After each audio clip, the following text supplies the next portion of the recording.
Islam di STI Hampara. Beliau juga mudir Ma'had Hampara Yogyakarta. Kita hari ini sama-sama senang sekali ya, berbahagia. Mudah-mudahan semua juga meluruskan niat bahwa hadirnya kita hari ini untuk mengkaji Islam dengan Al-Mukarram Al-Ustadz Kiai Haji Muhammad Shiddiq Al-Jawi.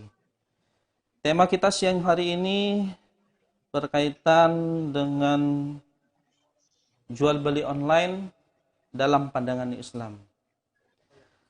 Tidak memperpanjang kalam, kepada Al-Ustadz Kiai Haji Muhammad Shiddiq Al-Jawi, waktu kami persilakan. Tafadhal Ustaz. Baik, terima kasih. Assalamualaikum warahmatullahi wabarakatuh. Waalaikumsalam. Waalaikumsalam warahmatullahi wabarakatuh. Alhamdulillah, wassalatu wassalamu ala rasulillah wa ala alihi wa sahbihi wa mawala amma ba'du. Teman-teman semua yang dirahmati Allah Subhanahu wa Ta'ala, khususnya dari komunitas BRBU, bebas riba, bebas utang di Kabupaten Berau, Kalimantan Timur, dan juga umumnya kepada kaum muslimin yang mengikuti acara ini dari Kalimantan Timur maupun dari daerah-daerah lain di seluruh Indonesia. Alhamdulillah pada siang ini kita bisa bertemu dalam forum kajian fikih muamalah. Nah, tema yang dimintakan kepada saya itu adalah hukum jual beli online. Ya. Dan ada beberapa tema yang khusus yang diminta saya untuk membahas. Ya, ada studi kasus yang diminta. Yang pertama itu adalah nanti akan saya bahas tentang jual beli barang-barang ribawi secara online. Ya, barang ribawi itu ada 6 macam, yaitu emas, kemudian perak, 3 gandum, keempat jawawut, kelima kurma, keenam garam. Nah, ini bagaimana kalau barang ribawi yang 6 ini diperjualbelikan secara online. Nah, itu akan menjadi studi kasus yang pertama. Kemudian yang kedua itu ada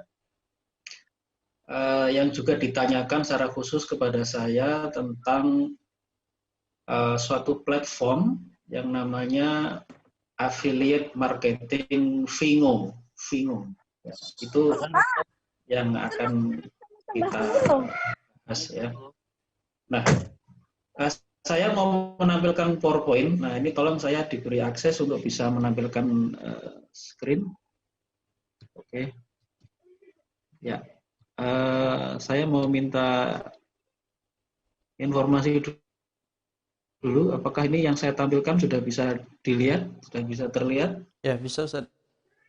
Bisa Ustaz, alhamdulillah. Baik ya. Jadi yang pertama ini ada sedikit pendahuluan jual beli online. Yang kedua ini nanti studi kasus hukum jual beli barang-barang ribawi secara online. Yang ketiga studi kasus hukum affiliate marketing Vingo. Sebenarnya ada satu lagi yang dimintakan, di request oleh teman-teman ya, yaitu reseller pada suatu sistem yang namanya MEU, Muslim Entrepreneur University. Tapi datanya kayaknya saya kurang mendapat data yang lengkap ya, sehingga mungkin saya tunda kajian. Baik, yang pertama kita akan membahas tentang pendahuluan tentang jual beli online. Ini ada beberapa definisi dan kaidah-kaidah syariah yang terkait. Jadi kalau yang pertama ini definisi jual beli online. Jual beli itu adalah pertukaran harta dengan harta yang menimbulkan kepemilikan atas dasar saling rela. Itulah yang dimaksud dengan jual beli menurut syariah Islam. Sementara kalau online itu segala kegiatan yang dilakukan melalui internet. Jadi ketika digabungkan, jual beli online itu artinya apa? Yaitu jual beli dalam pengertian syariah yang dimaksudkan tadi, yang terjadi secara online. Secara online itu terjadi melalui internet. Tetapi ini bisa dimaknai juga secara lebih luas karena yang namanya jual beli tidak hanya melalui online, tapi bisa juga mungkin melalui sarana komunikasi lewat handphone, ya, lewat telepon, ya, secara obrolan langsung, mungkin juga secara video call dan yang lain-lain. Baik. Kemudian ini ada beberapa kaidah fikih dan definisi yang menjadi semacam landasan teori yang nanti akan menjadi alat analisis atau pisau analisis untuk menilai, ya, fakta-fakta dalam studi kasus yang nanti akan kita bahas, ya. Walaupun mungkin ini tidak semua. Yang pertama mengenai pengertian jual beli, yaitu al-bai'u syar'an mubadalatu malin bimalin ala sabilit tamliki antarodin. Jadi yang namanya jual beli itu menurut syariah definisinya adalah pertukaran harta dengan harta yang menimbulkan kepemilikan kepada pihak lain atau yang disebut dengan tamlik antarodin, secara saling rela. Nah, harta dengan harta ini ada 3 macam. Pertama, barang ditukarkan dengan barang, ini yang biasa disebut barter. Yang kedua adalah harta dengan harta itu berupa barang ditukar uang. Yang ketiga, pertukaran harta dengan harta itu bisa juga uang ditukarkan dengan uang. Ini yang disebut dengan money exchange atau currency exchange atau pertukaran mata uang atau yang dalam bahasa Arab disebut dengan sorof. Ya. Jadi semua ini termasuk dalam pengertian jual beli, ya, barang ditukar.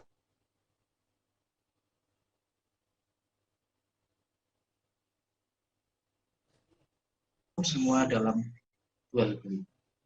Kemudian yang kedua itu ini kaidah menjelaskan hukum asal melakukan akad di dalam kehidupan secara umum, ya, baik ini offline maupun online. Jadi kaidahnya berbunyi al-aslu fi tijarati wal uqudi al-ibahatu illa ma dallat dalilu awil qawaidu syar'iyyatu ala adami syar'iyyatihi.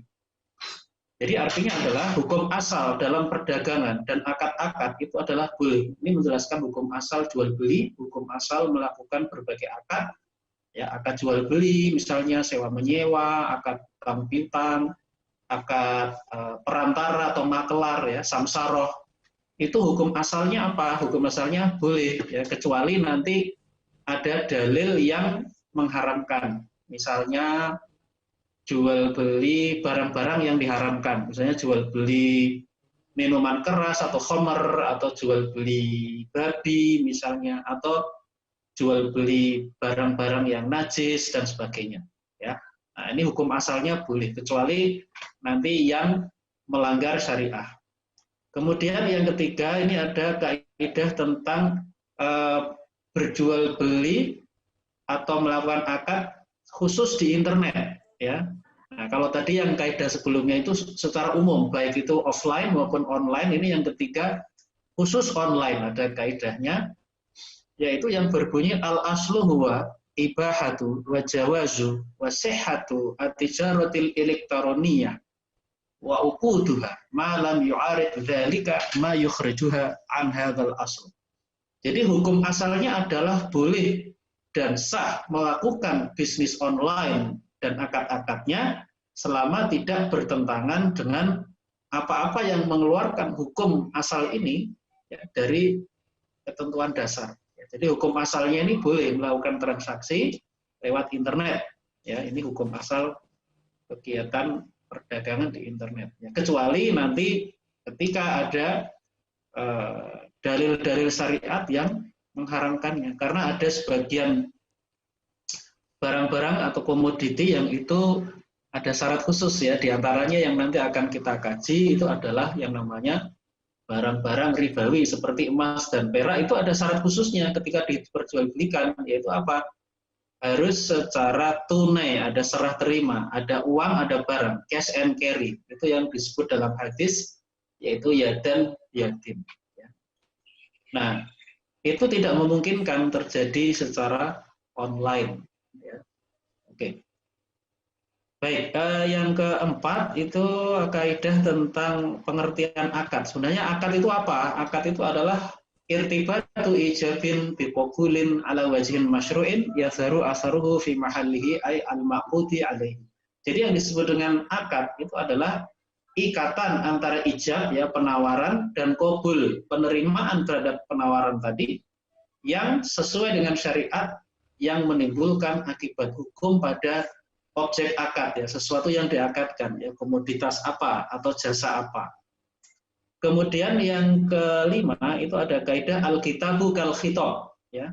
Jadi tulisan itu hukumnya sama dengan lisan. Ya, ini kaidah ini nanti penerapannya adalah untuk menilai bagaimana akad-akad itu yang asalnya itu diucapkan itu kemudian diungkapkan dengan teks ya, baik teks itu bentuknya itu surat ya, tradisional maupun surat atau tulisan secara digital. Misalnya kita mengirim SMS ya atau WA atau Telegram atau email atau lewat marketplace itu sebenarnya kita ini berakad dengan teks ya, dengan teks. Nah, itu para ulama membuat kaidah teks itu dihukumi sama seakan-akan orang itu mengucapkan ya suatu kalimat secara langsung kepada mitranya.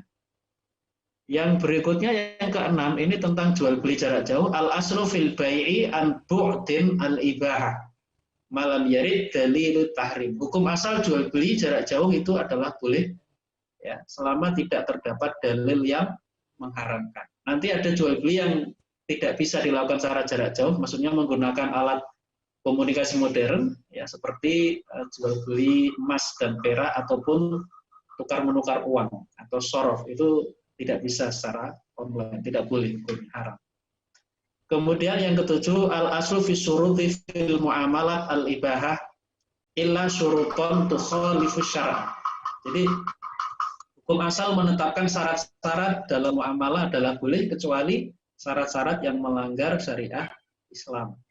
Ya, ini kalau kita berbisnis kan baik jual beli maupun yang lainnya, dalam perjanjian itu banyak klausul-klausul yang merupakan terms and conditions, ya, syarat dan ketentuan S dan K. Nah ini syarat-syarat dan ketentuan itu boleh apa tidak secara syariah. Maka kaidah ini memberikan ketentuan hukum asalnya itu boleh, ya, tetapi selama tidak melanggar syariah. Kalau melanggar syariah ya tidak boleh. Misalnya ada suatu jual beli, ya, tapi mensyaratkan ada asuransi. Nah, asuransi itu tidak boleh, hukumnya haram. Jadi sebagai syarat nggak boleh ada asuransi.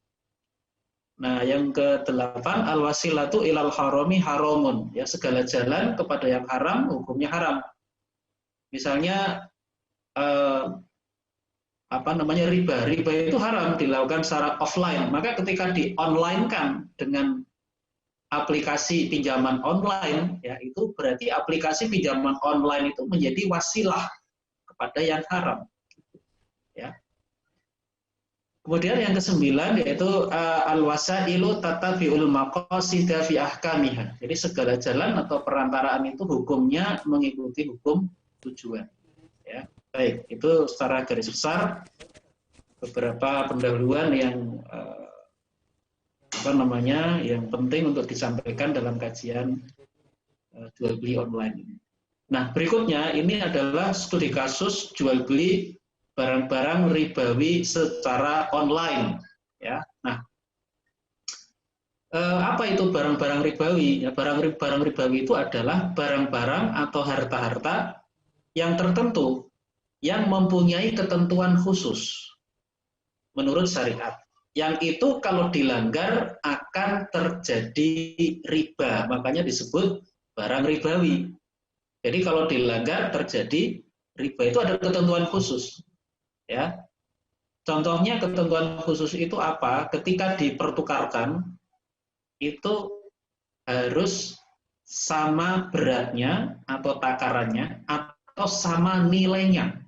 Ya, harus sama beratnya atau takarannya. Ini untuk bahan-bahan makanan tertentu seperti kurma, ketika dipertukarkan atau diperjualbelikan itu harus sama timbangannya, ya, tidak boleh ada kelebihan. Misalnya orang punya kurma yang bagus 1 kg, ada yang kurang bagus 2 kg, ini ditukar langsung.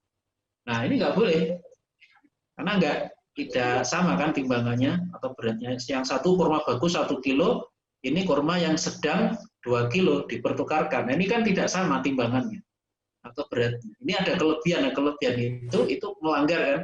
Kelebihan 1 kilo untuk kurma yang kurang bagus, inilah yang disebut riba. Namanya riba fadl, riba kelebihan atau tambahan ketika ada pertukaran bahan makanan yang termasuk barang riba. Nah, apa saja barang-barang ribawi? Ya, ada 6. Pertama emas, kedua perak. Ini dalam segala bentuknya, tidak terbatas pada emas dan perak sebagai alat tukar ya. Tapi emas dan perak dalam segala bentuknya. Apakah itu dinar dan dirham yang menjadi alat tukar, atau yang lainnya seperti emas dan perak batangan atau lempengan, atau emas dan perak berupa perhiasan, atau emas dan perak dalam bentuk biji emas atau biji perak, ya, dan sebagainya. Kemudian yang ketiga itu gandum. Yang keempat jawawud, bahasa Arabnya asyair, bahasa Inggrisnya millet. Ya, ini sejenis tanaman serealia atau biji-bijian yang sekarang memang di Indonesia tidak menjadi bahan makanan pokok, ya, tapi nenek moyang kita itu dalam buku sejarah saya baca itu makanan pokok kita itu sebelum beras itu jawawud, ya. Kemudian yang kelima kurma, yang keenam garam. Nah, uang seperti uang yang kita pakai sekarang, uang rupiah atau uang rial, ringgit, dolar, itu disamakan hukumnya dengan emas dan perak. Jadi kalau uang itu dipertukarkan dengan yang sejenis, misalnya uang 100.000 rupiah satu lembar ditukar dengan 5.000-an, recehan 5.000-an, itu harus sama nilainya. Ya, 5.000-an itu berarti harus ada 20 lembar dipertukarkan dengan 100.000-an satu lembar dipertukarkan. Ini harus sama. Tapi kalau nilainya tidak sama, satu lembar 100.000 ditukar dengan 5.000-an, tapi hanya 18 lembar. Ini kan berarti hanya 90.000 ditukar. Nah, di situ terjadi riba. Tidak boleh. Jadi harus sama nilainya. Baik. Oke. Nah, dalil adanya barang-barang ribawi itu adalah sabda Rasulullah SAW dalam hadis riwayat Imam Muslim. Rasulullah bersabda, "Az-zahabu biz-zahab." Ya, emas ditukar dengan emas, wal fiddatu bil fiddati, perak dengan perak, wal burru bil burri, gandum dengan gandum, wasyairu bisyairi, jawawud dengan jawawud, wa tamru bitamri, perak kan. Kurma dengan kurma, wal milhu bil milhi, garam dengan garam, mislam bi mislin, sawaan bi sawain. Maka itu ketika ditukarkan harus sama timbangannya atau takarannya. Yadan biadin, dan harus dari tangan ke tangan, artinya harus tunai. Para ulama menafsirkan itu harus terjadi serah terima di majelis akad, ya, bahasa Arabnya at-taqabud fi majlisil akad, ya, terjadi takobut, serah terima, uangnya dibayarkan, barangnya yang satu diberikan, yang lainnya diberikan. Jadi harus terjadi menukar di tempat itu, di majelis akad secara tunai. Tidak boleh ada penundaan dari salah satunya, apalagi dua-duanya tertunda penyerahannya dari majelis akad. Fa idza ikhtalafat hadhil asnafu, tapi kalau jenis yang dipertukarkan itu berbeda, fabi'u kaifa syi'tum idza kana yadan biyadin, maka jualah sesuka kamu asalkan tetap secara kontan atau tunai, ya, bahasa Arabnya yadan biyadin. Nah, rekan-rekan yang dirahmati Allah, nah ini bagaimana hukumnya jual beli barang ribawi itu secara online. Nah, ini ada 3 hukum yang mau saya jelaskan. Pertama, haram hukumnya jual beli emas atau perak dalam segala bentuknya secara online. Mengapa? Karena tidak memungkinkan terjadinya serah terima fisik emas atau perak di majelis akad. Ya. Yang kedua, nanti masing-masing saya jelaskan. Yang kedua, jika barang tidak ready stock, ini untuk yang lain ya, untuk barang ribawi selain emas dan perak. Jika barang tidak ready stock atau belum dimiliki penjual, maka boleh hukumnya menjual belikan secara online untuk gandum, jawawut, kurma, dan garam dengan syarat pembeli membayar lunas atau 100% harga di muka, yaitu di majelis akad. Yang ketiga, jika barang ready stock, artinya sudah dimiliki oleh penjual, maka boleh hukumnya menjual belikan secara online untuk gandum, jawawut, kurma, dan garam dengan syarat pembeli membayar di muka atau di majelis akad, namun tidak wajib membayar lunas. Tidak wajib membayar lunas 100% harga. Ya, yang penting ada pembayaran supaya tidak terjadi jual beli itu tidak tunai dengan tidak tunai. Ya, itu tidak boleh kan. Jadi penjual tidak menyerahkan barangnya di majelis akad karena online kan, berjarak. Sementara pembeli juga tidak melakukan pembayaran di majelis akad, itu tidak boleh. Maka supaya boleh, yaitu salah satunya harus melakukan, khususnya dari pihak pembeli, pembayaran, ya, walaupun tidak lunas 100%. Dan ini yang pertama, itu penjelasan dalil kenapa tadi saya mengatakan haram hukumnya jual beli emas dan perak dalam segala bentuknya, baik itu perhiasan maupun dinar emas atau dirham perak secara online, karena tidak memungkinkan terjadinya yadan biadin, ya, yaitu terjadi serah terima secara langsung di majelis akad, itu tidak dimungkinkan, ya, dalam jual beli online. Jadi kalau untuk barang-barang ribawi ini kita harus berhati-hati karena ada ketentuan khusus, ya. Beda dengan barang-barang yang lain yang bukan barang ribawi, misalnya jual beli baju, jual beli sepatu, atau jual beli tas, ya, itu tidak seperti barang-barang ribawi. Nah, jadi kembali ke sini, jadi kalau kita menjual belikan secara online itu adalah emas, ya, atau perak, baik itu perhiasan maupun koin dinar atau koin perak secara online, itu hukumnya haram. Kenapa? Karena barang yang dijual belikan, yaitu emas atau perak, itu tidak memungkinkan diserahkan pada saat akad, yaitu di majelis akad. Ya, padahal ini menjadi persyaratan yang namanya yadan biadin sesuai dengan hadis yang tadi saya bacakan. Yaitu ketika emas ditukar dengan emas dan seterusnya, itu syaratnya yang yang terkait dengan pembahasan kita itu adalah yadan biadin. Ya.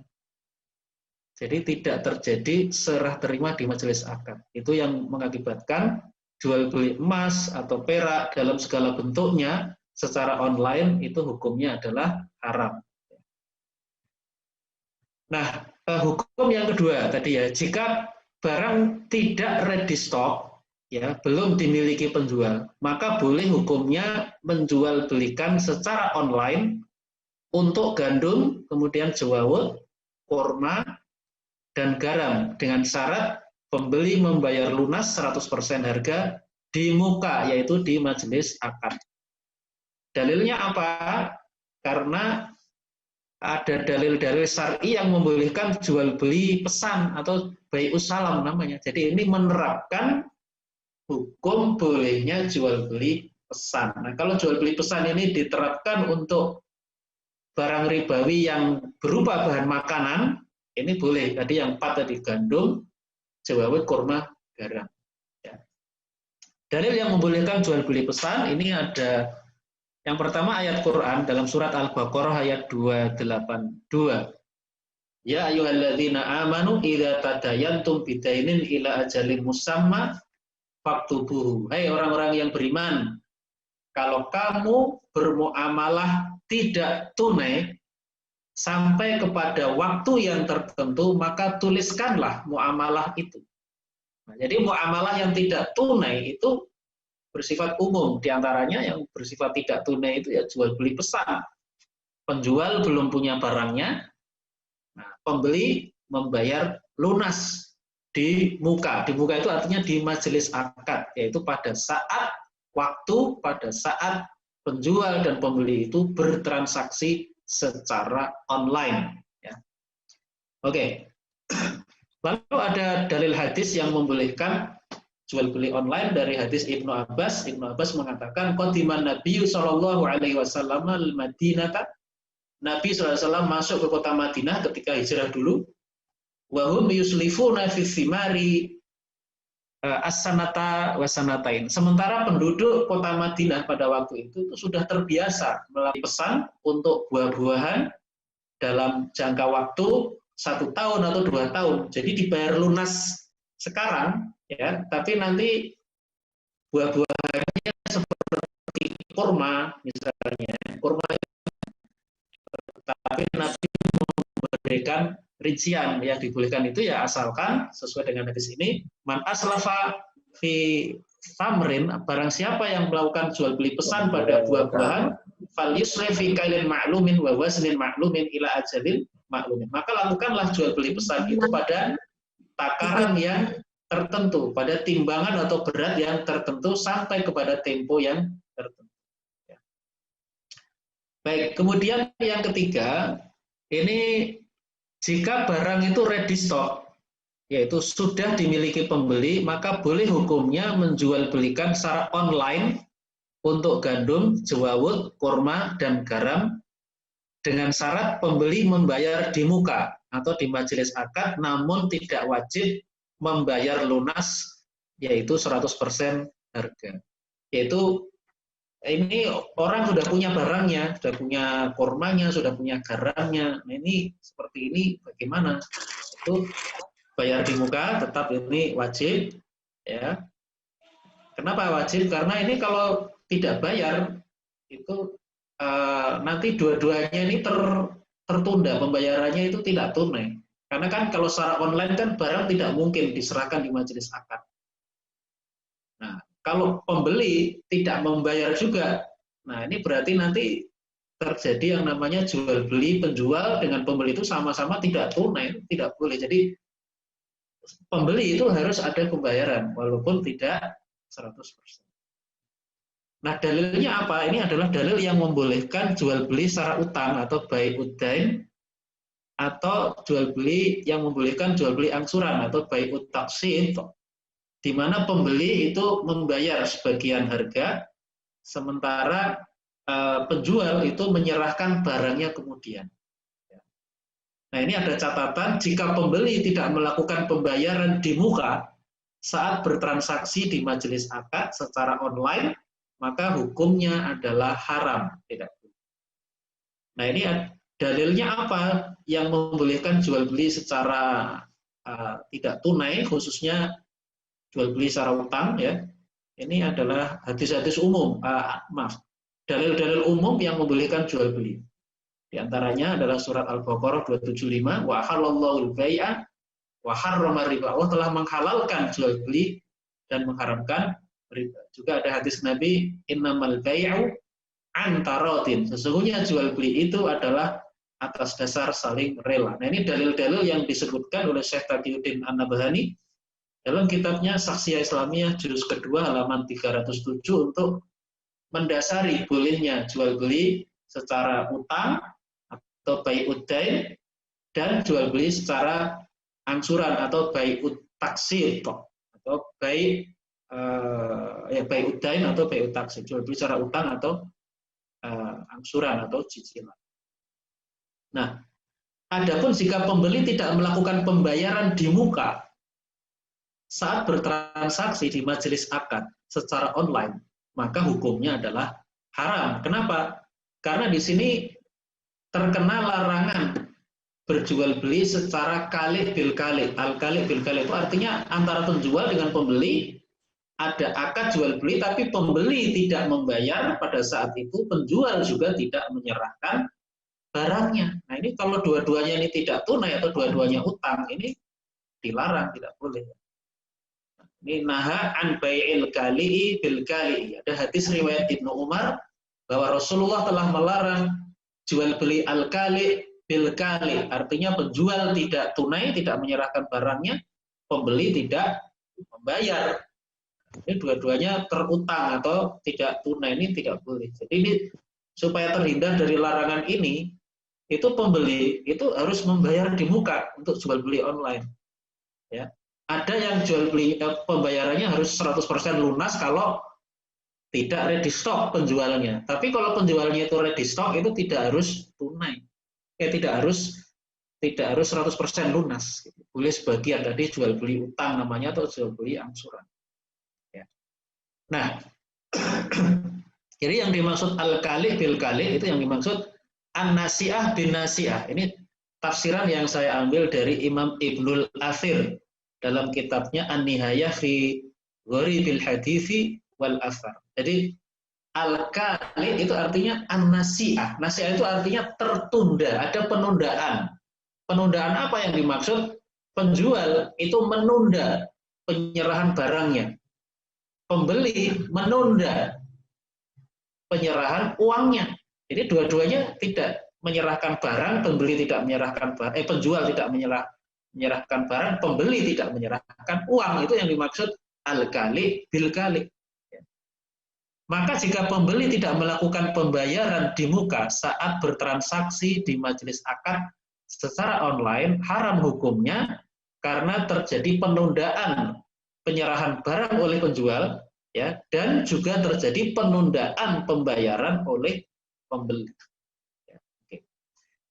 Baik, yang ketiga itu studi kasus hukum affiliate marketing Fingo. Ya, ini pertama metodenya saya akan mencoba memahami fakta dulu, kemudian yang kedua memahami hukum syariat yang terkait dengan fakta, lalu nanti baru menerapkan hukum syariah itu untuk fakta. Nah, ini sekilas faktanya. Ini saya mendapat informasi mengenai Fingo, itu sebuah platform aplikasi online shopping marketplace, ya. Yang intinya sebenarnya dari kalimat inti ya affiliate marketing, dia menjadi semacam perantara untuk menjual suatu barang kepada pembeli. Ya.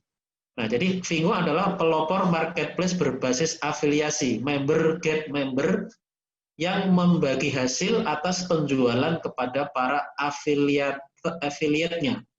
Malaysia adalah negara pertama yang diperkenalkan aplikasi Fingo, kemudian Singapura, setelah itu Thailand, nah sebentar lagi Indonesia. Nah, yang membedakan Fingo dengan toko online lainnya, membedakan Fingo dengan toko online lainnya yang telah lama hadir di Indonesia, ini lanjutkan kalimat tadi.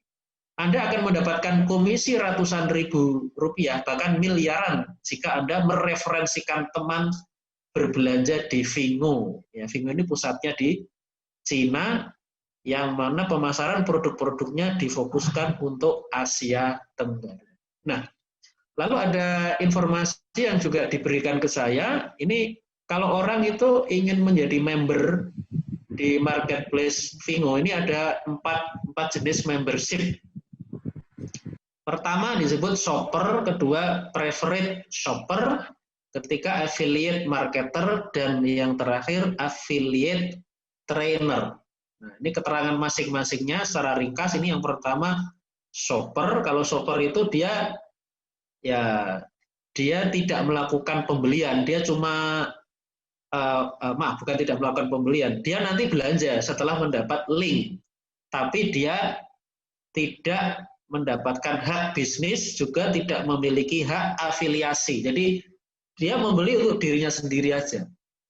Tapi nanti dia bisa mendapatkan voucher 5 ringgit Malaysia, ya, setelah mendaftar. Jadi hanya mendaftar, lalu setelah itu dia belanja dengan harga produsen, tapi tidak mendapatkan hak bisnis. Jadi tidak mencari orang lain atau merekrut orang lain untuk bergabung. Ya. Nah, yang kedua itu adalah preferred shopper. Itu adalah shopper yang upgrade menjadi PS.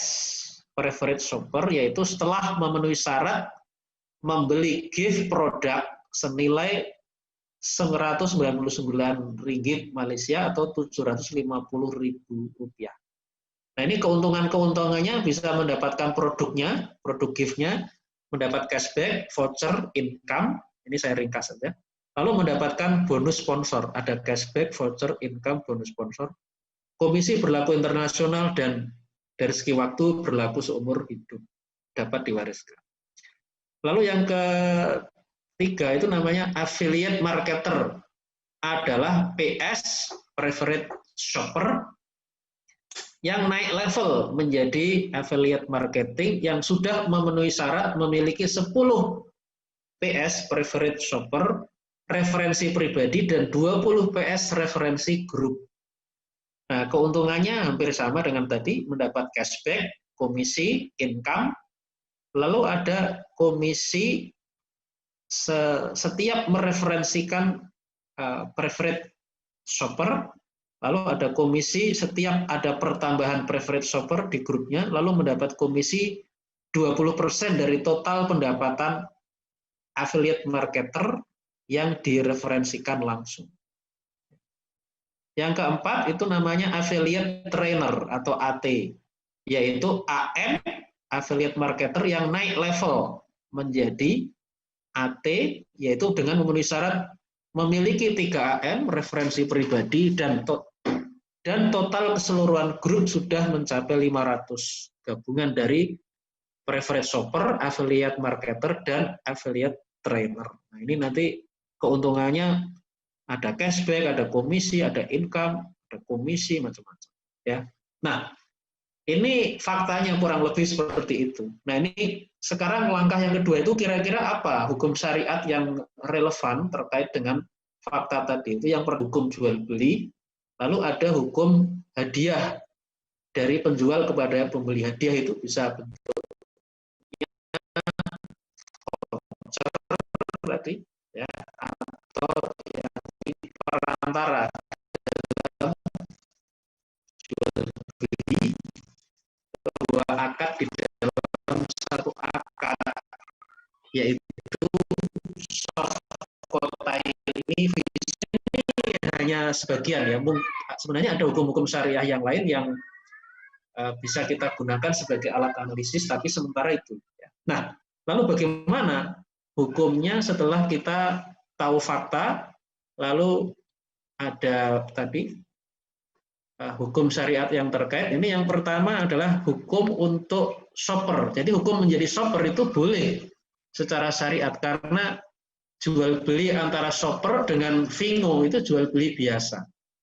Voucher dari Vingo juga boleh hukumnya diambil oleh shopper. Jadi kalau sekedar shopper saja itu tidak ada masalah. Dia hanya membeli, dia tidak melakukan kegiatan mereferensikan orang lain, ya, itu tidak ada masalah. Yang kedua, hukum menjadi preferred shopper atau PS.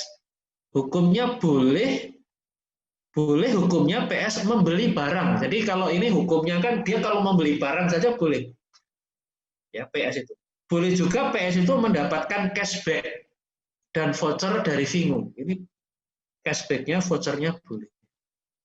Tetapi, nah ini ada yang haram menurut kajian saya, yaitu satu, mendapatkan income 10% dari total belanja shopper yang direferensikan. Yang haram juga adalah mendapatkan bonus sponsor sebesar Rp175.000 setiap mendaftarkan PS secara langsung. Apa alasan keharamannya? Karena begini, income tadi dan juga bonus itu bisa dianggap sebagai ujroh, kalau istilah fikihnya, ujroh di dalam akad samsaroh. Jadi saya menggunakan alat analisis, yaitu hukum-hukum samsaroh yang saya coba terapkan pada fakta ini. Nah, jadi ini sebenarnya posisi seorang PS atau preferred shopper itu adalah perantara, dia perantara. Antara siapa dengan siapa? Antara penjual yaitu Vingo dengan orang lain, ya, itu yang dia referensikan, ya. Nah, ketika dia itu berhasil, yang direferensikan itu adalah shopper, dia ternyata mendapat income 10% dari total belanja shopper yang direferensikan oleh preferred shopper tadi. Ada juga bonus yang lain. Tapi sifatnya sama, income dengan bonus itu tidak mungkin dia peroleh kecuali dia menjadi dia membeli dulu. Yang ini nanti akan termasuk dalam pelanggaran ya. Jadi dia akadnya samsaroh, tapi ada pelanggaran syariahnya. Nah, mengapa samsaroh yang dilakukan oleh PS tadi, preferred shopper, itu melanggar syariah? Karena melanggar larangan melakukan dua akad di dalam satu akad. Ya, itu kalau dalam bahasa hadis disebut sofkotaini fi sofkotin wahidah. Ada dua akad di dalam satu akad. Akad pertama itu apa? Yaitu akad jual beli, yaitu ketika preferred shopper tadi membeli barang dari Vingo, itu satu akad. Lalu akad yang kedua itu adalah akad samsaroh, yaitu PS itu menjadi perantara, dia mereferensikan orang lain, merekrut orang lain, mengajak orang lain untuk bergabung.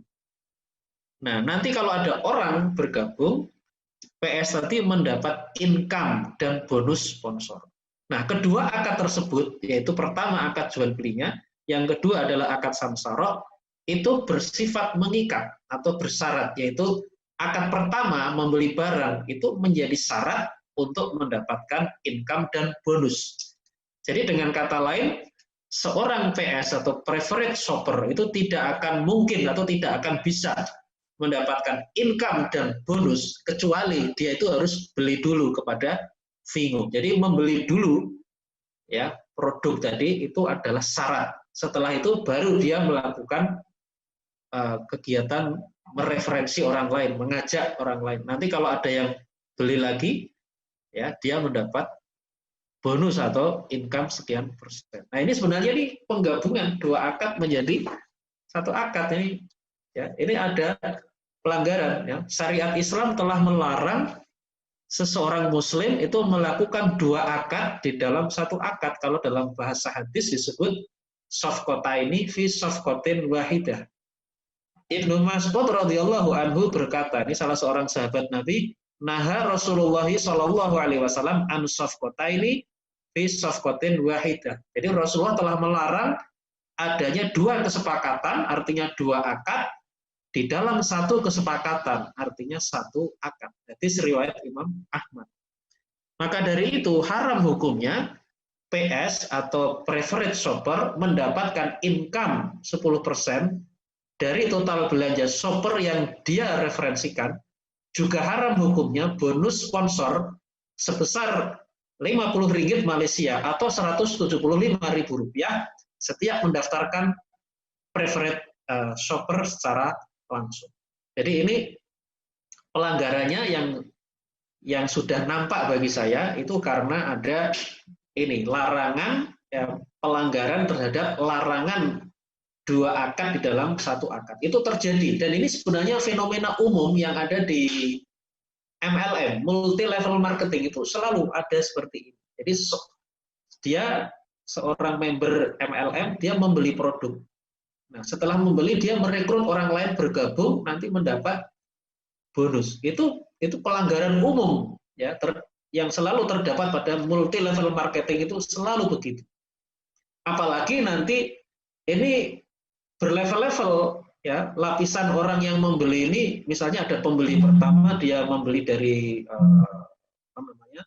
toko atau produsen, dia menjadi perantara pertama, nanti ada lapisan yang kedua. Nanti lapisan yang kedua dari pembeli biasa disebut downline, nanti dia merekrut lagi, ada downline pada lapisan kedua, ada downline lapisan ketiga. Nah, ini kalau terjadi multi level marketing yang seperti ini, nah ini juga nanti ada pelanggaran yang lain.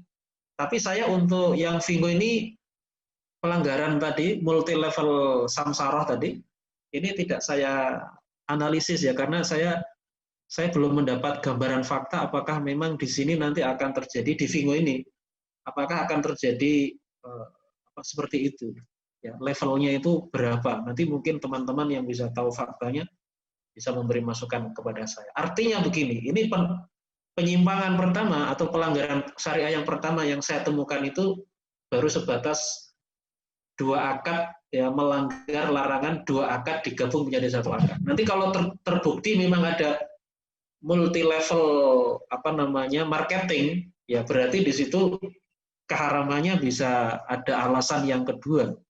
Nah ini saya lanjutkan sedikit berdasarkan penjelasan di atas, hukumnya haram menjadi PS, ya, preferred shopper.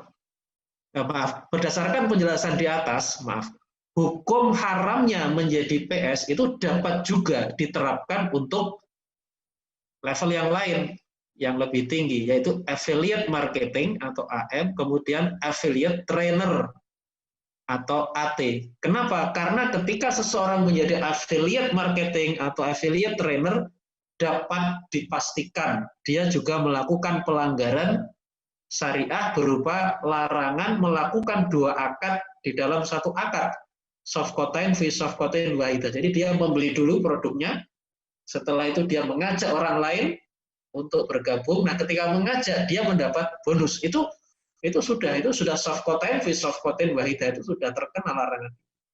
Nah, sebenarnya saya punya PowerPoint yang lengkap tentang MLM ya. Jadi kalau memang Vingo ini adalah MLM ya berarti dia hukumnya jelas haram. Nah, kalau di marketing di PowerPoint saya tentang MLM itu saya jelaskan lebih lengkap lagi alasan keharamannya, ada 8 alasan keharaman. Ya, tetapi di sini saya belum mengetahui secara detail sekali Vingo itu nanti seperti apa. Nah, kalau memang dia MLM ya sebenarnya alasan keharamannya bukan karena hanya semata-mata melanggar tadi 2 akad dalam 1 akad, tapi bisa terkena larangan-larangan yang lain.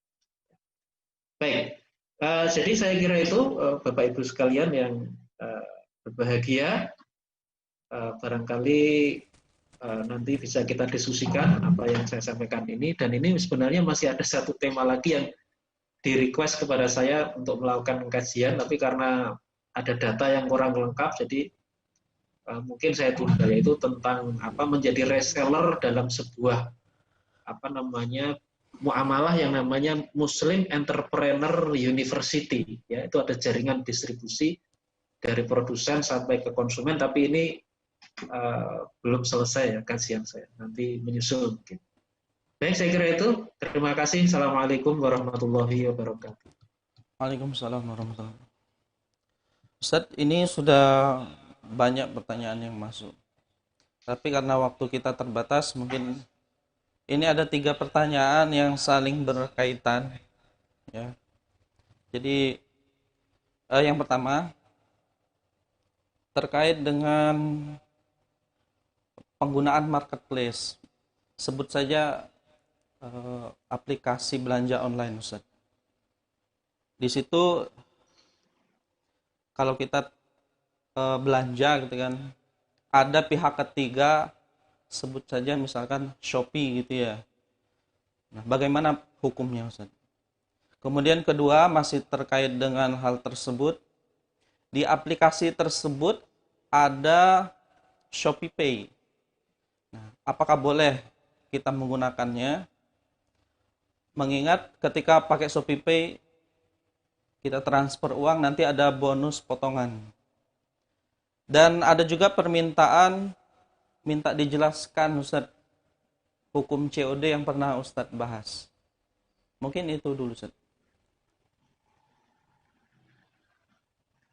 Ya, jadi kalau Shopee itu saya kira sama ya dengan marketplace yang lain seperti Bukalapak, ya, dan lain-lain. Ya, sebenarnya nanti gini, kalau mau melakukan kajian yang seperti itu, nanti didetilkan, karena kan nanti bentuk jual belinya itu banyak. Ya, jual beli apa? Karena yang tadi kita bahas itu sebenarnya lebih spesifik kepada barang-barang ribawi ya. Nah, tadi juga belum ada penjelasan di Shopee itu jual belinya apa, barangnya apa. Jadi untuk sementara saya belum menjawab ya. Nanti mungkin perlu didetilkan oleh penanya, beli apa, terus nanti bayarnya bagaimana, apakah bayar di muka, apakah nanti barangnya dikirim lebih dulu, nanti tolong didetilkan. Baik, itu yang pertama ya. Jadi mungkin jawabannya saya tunda itu karena pertanyaannya tadi kayaknya kurang detail ya, karena faktanya bisa sangat beragam, dan beragamnya fakta itu nanti bisa menimbulkan perbedaan hukum gitu. Seperti yang tadi saya tunjukkan dalam pembahasan affiliate marketing Vingo itu kan ada yang boleh, ada yang nggak boleh kan. Jadi itu perlu pendetilan. Ya. Kemudian yang kedua tentang pembayaran transaksi di Shopee yang menggunakan ShopeePay, yang kemudian kita mendapatkan potongan atau diskon. Ya. Nah, diskon itu hukumnya haram menurut saya.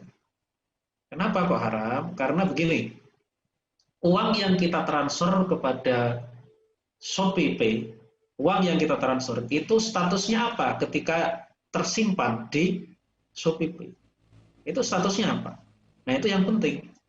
Statusnya itu sebenarnya adalah pinjaman, atau bahasa fikihnya itu adalah al-qardu. Qard itu simpanan. Maaf, bukan simpanan, pinjaman atau al-qardu. Jadi sama persis dengan kalau kita nabung di bank. Jadi kalau kita nabung di bank, itu uang kita di bank itu apa statusnya secara fikih? Statusnya itu pinjaman atau al-qardu. Statusnya itu sama dengan ketika orang itu mentransfer uang ke sebuah penerbit uang elektronik atau kepada sebuah toko online yang di situ dia ada semacam rekening kita, gitu ya. Itu statusnya sebenarnya uang yang kita kirim ke Shopee itu sama dengan ketika kita nabung di bank. Itu adalah qard atau pinjaman, bukan titipan atau wadiah. Bukan wadiah statusnya atau titipan, tapi qard. Nah, ini kalau itu statusnya adalah qard, maka kita tidak boleh menerima manfaat dari adanya qard atau pinjaman itu. Manfaat itu bentuknya bermacam-macam, bisa berbentuk bunga seperti di bank ya. Di bank itu orang nabung atau menyimpan, kalau istilah mereka ya ini tabungan atau saving, tapi sebenarnya secara syariah itu adalah pinjaman. Jadi kita itu memberikan pinjaman kepada bank ya, atau qard. Di dalam sebuah hadis itu Rasulullah mengatakan kullu qardin jarra manfaatan fahuwa wajhun min wujuhir riba. Setiap pinjaman yang menghasilkan sembarang manfaat, maka dia manfaat itu adalah satu jenis dari sekian banyak jenis riba. Jadi manfaat yang muncul dari qard atau pinjaman itu kalau di perbankan bentuknya bisa bunga, sekian persen dari saldo kita, bisa bentuknya hadiah, karena bank-bank itu seringkali mengadakan undian berhadiah khusus untuk para nasabahnya yang mempunyai saldo di bank itu. Atau bentuknya fasilitas, misalnya mungkin diundi dulu, nanti naik haji atau piknik kemana, fasilitasnya semua dibiayai oleh bank itu. Nah, ini adalah termasuk riba sebenarnya. Nah, demikian juga uang seseorang, ketika uang itu ada di ShopeePay, ketika dia transfer ke sana, itu statusnya adalah qard ya. Maka ketika qard itu memberikan manfaat buat kita sebagai customer, yaitu yang berupa potongan harga misalnya 30%, harusnya bayarnya misalnya membeli suatu barang misalnya Rp3.000 misalkan, dapat potongan akhirnya bayar 3.000 dipotong sepertiganya 1.000, jadi bayarnya cuma 2.000 misalnya satu gelas kopi atau misalkan. Nah, ini berarti kita mendapatkan manfaat dari pinjaman atau qard yang kita letakkan di ShopeePay. Ini hukumnya haram, yang namanya diskon itu. Tapi kalau kita menggunakannya itu boleh. Jadi qard itu sebenarnya statusnya adalah pinjaman, sekaligus itu adalah piutang kita. Kalau kita menggunakan piutang kita sebagai alat pembayaran, baik itu untuk membeli suatu barang atau untuk membayar suatu jasa, itu boleh sebenarnya kita menggunakan piutang itu untuk bertransaksi kepada pihak lain. Ya, itu namanya hawalah. Hawalah itu artinya sebenarnya menggunakan piutang kita yang ada di orang lain untuk melakukan berbagai macam transaksi. Itu namanya hawalah. Itu boleh. Misalnya untuk membeli suatu produk, ya dengan menggunakan uang kita di ShopeePay boleh. Tapi kalau setelah membeli produk kita mendapatkan diskon, nah itu berarti kita mendapatkan riba sebenarnya, manfaat dari adanya qard atau pinjaman. Ya, jadi kalau ini bentuknya adalah, kalau yang ditanyakan itu bagaimana hukum diskon atau potongan harga ketika seseorang itu membayar atau berbelanja di sebuah toko atau merchant, di mana kita itu membeli itu dengan menggunakan saldo di ShopeePay atau yang semisal itu ya di GoPay, itu sama. Diskon yang kita peroleh itu adalah manfaat yang kita peroleh dari adanya qard atau pinjaman. Jadi itu sebenarnya uang kita itu statusnya qard ya, bukan titipan atau hadiah, karena memang ada sebagian pendapat yang mengatakan bahwa itu adalah titipan atau hadiah, itu tidak tepat ya, tidak tepat. Yang lebih tepat adalah itu pinjaman atau qard ya, sama persis dengan uang yang kita tabung di bank, itu statusnya adalah pinjaman, bukan titipan, bukan hadiah uang yang kita letakkan di bank itu. Baik, saya kira itu. Kayaknya ada satu lagi apa tadi, yang ketiga? COD, Ustaz. Oh, COD, cash on delivery. Jadi cost on delivery itu artinya suatu jual beli di mana pembayaran itu baru dilakukan ketika barang itu sampai. Ya.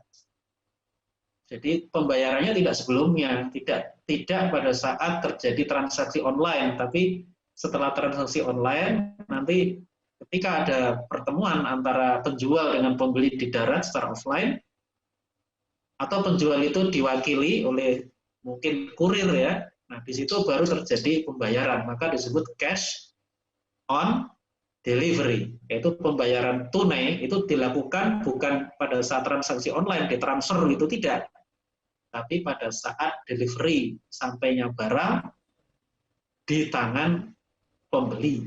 Nah, ini boleh apa tidak? Maka saya pernah membuat tulisan, nanti bisa dicari di internet gampang. Masukkan kata kunci cash on delivery di Google, nanti tambahkan kata kunci Al-Jawi. Cash on delivery Al-Jawi, Anda ketik di Google, insya Allah ketemu ya tulisan saya. Nah, jadi hukumnya ini tergantung kapan akad jual belinya terjadi. Ada dua kemungkinan. Kemungkinan pertama, akad jual belinya itu terjadi secara online. Kemungkinan pertama. Kemungkinan yang kedua, akad jual belinya itu terjadi secara offline, ya ketika delivery itu, ketika ketemu. Yang pertama tadi kemungkinannya adalah akad jual belinya itu terjadi secara online. Setelah itu baru barang dikirim terjadilah cash on delivery. Nah, ini tidak boleh, hukumnya haram. Kenapa kok haram? Karena penjual dia tidak melakukan pembayaran, ya. Sementara pihak pembeli itu juga tidak melakukan serah terima barang. Kan itu pembeli kalau secara online kan nggak mungkin dia mengirimkan barang seketika, kan nggak mungkin.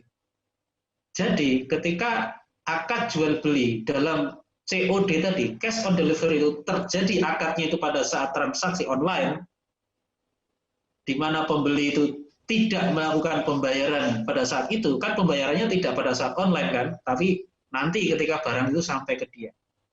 Ini berarti terkena larangan di dalam hadis tadi, yaitu dari Ibnu Umar tadi, bahwa naha Rasulullah SAW an bai'il kali'i bil kali'i, bahwa Rasulullah melarang jual beli yang di mana penjual itu dia tidak tunai, pembeli juga tidak tunai. Jadi tidak boleh tidak tunai ketemu tidak tunai. Ya, yang dibolehkan itu tidak tunai ketemu dengan tunai, atau tunai ketemu tidak tunai. Jadi misalnya kalau dalam konteks jual beli, penjual kan memang tidak mungkin dia mengirimkan barang kan, nggak mungkin, seketika nggak mungkin. Yang memungkinkan itu pembeli itu membayar secara online atau secara tunai pada saat transaksi online, itu solusinya. Jadi solusi yang saya berikan untuk COD ketika orang itu melakukan akad secara online supaya tidak terjatuh kepada keharaman, ya bayar dibuka pada saat transaksi bayar, ya. Nah, jadi seperti itu. Jadi ini yang pertama itu ketika COD itu akad jual belinya terjadi pada saat transaksi online. Nah, kalau akad jual beli terjadi pada saat online, penjual itu tidak menyerahkan barang, walaupun barang itu milik dia, tapi barang itu kan tidak dia serahkan, itu berarti sama disebut juga dengan istilah tidak tunai atau al-kali, terjadi nasiah, penundaan dari majelis akad. Ya. Demikian juga dari pihak pembeli tidak melakukan pembayaran, ya berarti al-kali bil-kali, ya terjadi tidak tunai ketemu tidak tunai. Nah, ini boleh, hukumnya haram. Berarti ini harus ada salah satu yang bayar, yang memungkinkan ya dari pembeli, dia transfer dulu. Ya. Nah, yang kedua itu adalah ketika akad jual belinya itu tidak terjadi pada saat online itu, tapi ketika bertemu langsung. Nah, ketika bertemu langsung itu saya berpendapat itu boleh cash on delivery itu, tapi dengan syarat, ada 2 syarat. Pertama, ketika bertemu memang itu terjadi akad jual beli, ya, bukan sekedar penyerahan barang. Saya serahkan Mbak barangnya, misalnya orang langsung ngomong gitu, dia tidak melakukan akad jual beli, ini nggak boleh. Jadi yang syaratnya ada 2. Pertama, memang harus terjadi akad, ya. Ketika ketemu, Mbak ini barangnya yang dipesan secara online, gimana Mbak ini mau beli? Ya, nah gitu, ini berarti sudah ijab kabul, ini berarti benar seperti ini. Tapi kalau hanya setelah bertemu langsung kurirnya atau penjualnya mengatakan, Mbak saya mau menyerahkan barang. Nah dia menyerahkan itu tidak ada ijab kabul, itu hanya menyerahkan, itu tidak boleh. Ya, harus ada akad, syarat yang pertama. Dan yang kedua, pihak pembeli itu wajib diberikan khiyar atau opsi. Opsi untuk apa? Untuk memilih apakah jadi berjual beli atau batal tidak jadi berjual beli. Kenapa opsi ini harus diberikan? Karena ini adalah konsekuensi dari komunikasi sebelumnya. Komunikasi sebelumnya kan terjadi secara online. Nah, tetapi komunikasi secara online itu tidak dapat atau tidak boleh dianggap atau dijadikan akad. Kenapa? Karena ketika dianggap sebagai akad jual beli, ketika online itu kan pembeli tidak membayar, penjual juga tidak menyerahkan barang, itu tidak tunai ketemu tidak tunai. Kan haram kalau dijadikan akad jual beli kan, kalau seperti itu. Maka ketika komunikasi itu terjadi secara online, itu bukan akad jual beli, tetapi janji untuk berjual beli, tetapi janji itu bersifat tidak mengikat. Dalam istilah bahasa Arabnya itu disebut wa'ad ghairu mulzim. Jadi janji untuk berjual beli, bukan akad ya, namanya wa'ad. Ya, janji. Kalau janji boleh. Ya, janji berjual beli boleh, tapi janji ini tidak boleh mengikat. Tidak boleh mengikat itu artinya harus jadi, tidak boleh ada pembatalan. Nah, kalau janji itu mengikat, ini sama dengan akad. Ya, janji yang mengikat itu sama dengan akad itu, ya. Padahal barangnya itu tidak terjadi serah terima, salah satunya minimal tidak terjadi.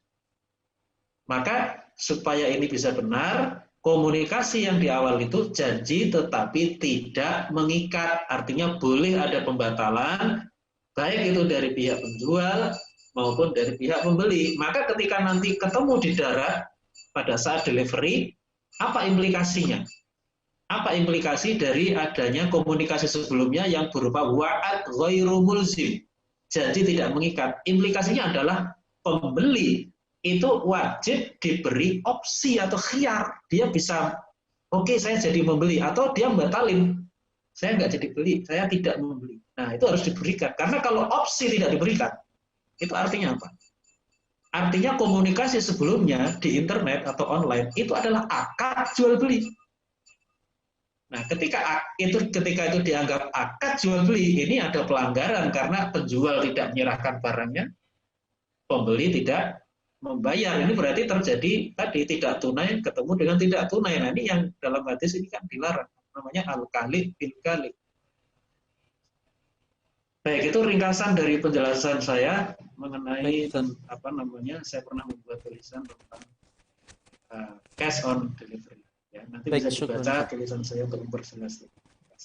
Afwan Ustadz, ini masih bisa 2 pertanyaan lagi? Ya, silakan, masih bisa. Alhamdulillah. Yang pertama terkait dengan mengambil selisih untung jual beli dinar dirham, tentunya secara cash. Yang kedua, Ustaz, terkait dengan masih dengan marketplace, apa hukumnya menjual barang di marketplace, tentunya barang yang bukan non ribawi, seperti handphone misalkan, dan membelinya via marketplace, karena kalau kita lihat di situ ada perantara ketiga.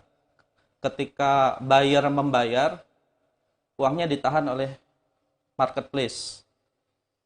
Setelah barang sampai, kita klik OK, baru kemudian uangnya ditransfer.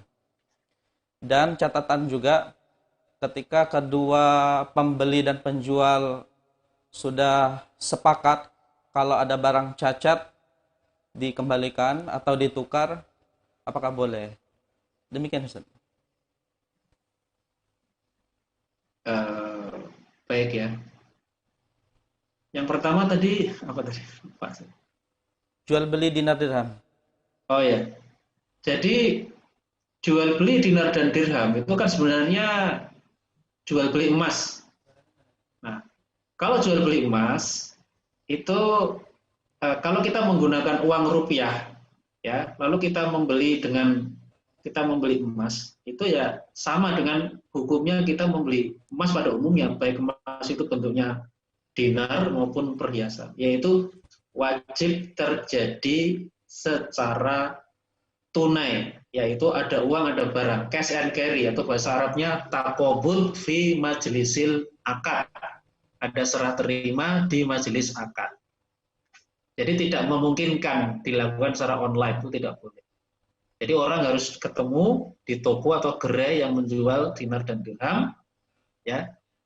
Nah, masalah selisih itu tidak ada masalah. Misalnya begini, 1 dinar itu biasanya orang menjual sekarang itu kurang lebih 3.800.000. Nah, misalnya ini antara satu toko atau satu gerai dengan yang lain itu beda-beda. Yang satu 3.800, satu dinar ya, berarti kita harus menyiapkan uang rupiah 3.800.000 serahkan. Tapi ada di toko lain, gerai lain, dia naik sedikit 3.900.000 misalkan, satu dinar itu 4,25 gram emas, dia lebih mahal sedikit. Nah ini boleh dia naikkan sedikit, nggak ada masalah. Yang penting terjadi secara tunai. Orang menyerahkan uangnya, lalu dia menerima emasnya di majelis akad yang sama. Majelis akad itu pengertiannya apa? Waktu dan tempat yang sama. Yang di situ terjadi ijab dan qabul. Ijab dari penjual kepada pembeli, atau boleh sebaliknya. Dari pembeli kepada penjual dia ijab. Qabul itu dari lawannya, ya, menyetujui penjualan atau pembelian. Ya. Jadi itu yang penting. Jadi masalah selisih harga itu boleh, nggak ada masalah. Kalau dalam jual beli emas, baik itu emas perhiasan maupun koin dinar. Ya. Yang penting terjadi secara yadan biadin sesuai dengan hadis Nabi riwayat Muslim tadi. Yadan biadin itu ditafsirkan oleh para ulama, yaitu terjadi serah terima di majelis akad. Jadi pihak pemilik emas, penjual emas, dia menyerahkan emasnya di majelis itu, pihak pembeli membayar uangnya juga di majelis itu. Jadi itu yang namanya taqobud. Tapi kalau salah satunya tertunda, itu tidak boleh. Misalnya barangnya emasnya diserahkan di situ, tapi pembayarannya misalnya yang membeli mengatakan saya bayar besok ya mas, nah itu nggak boleh. atau sebaliknya bayar emas pembayaran uangnya dibayar saat itu, tapi yang punya emas dia mengatakan emasnya saya berikan 2 hari lagi atau 3 hari lagi, itu berarti juga tidak takobut, tidak terjadi serah terima di majelis. Baik, kemudian yang kedua, ketika terjadi jual beli di marketplace, apakah boleh seperti tadi, yaitu penjual dengan pembeli itu bertransaksi, tetapi di situ ada sistem security dalam masalah pembayaran, yaitu pembeli itu membayar di muka, tapi ini ditahan oleh marketplace.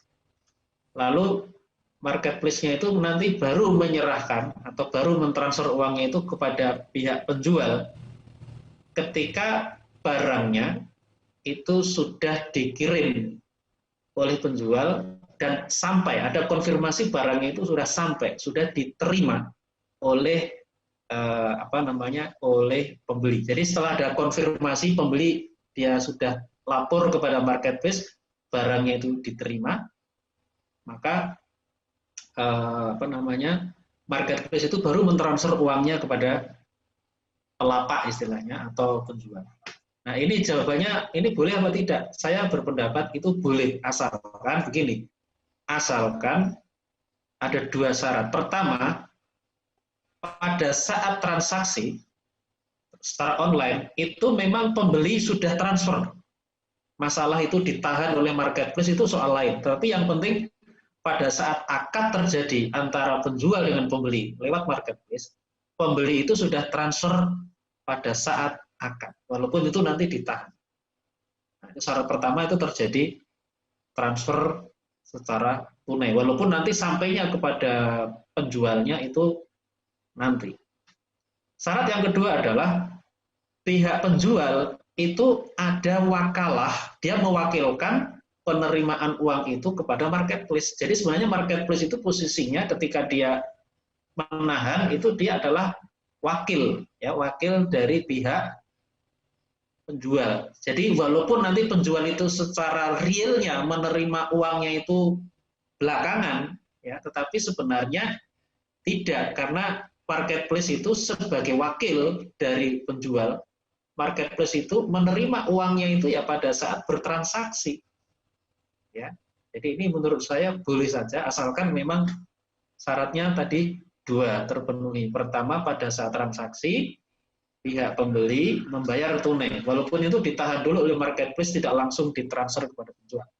Syarat yang kedua adalah penjual dengan marketplace itu ada semacam, ya, kalau dalam istilah syariah itu wakalah, ya, akad wakalah, bahwa pihak penjual mewakilkan urusan menerima uang pembayaran tadi yang semula itu haknya penjual, ini diserahkan atau dikuasakan kepada marketplace. Ya. Itu jawaban saya, terima kasih. Baik, syukran Ustaz. Alhamdulillah kita sudah di penghujung acara.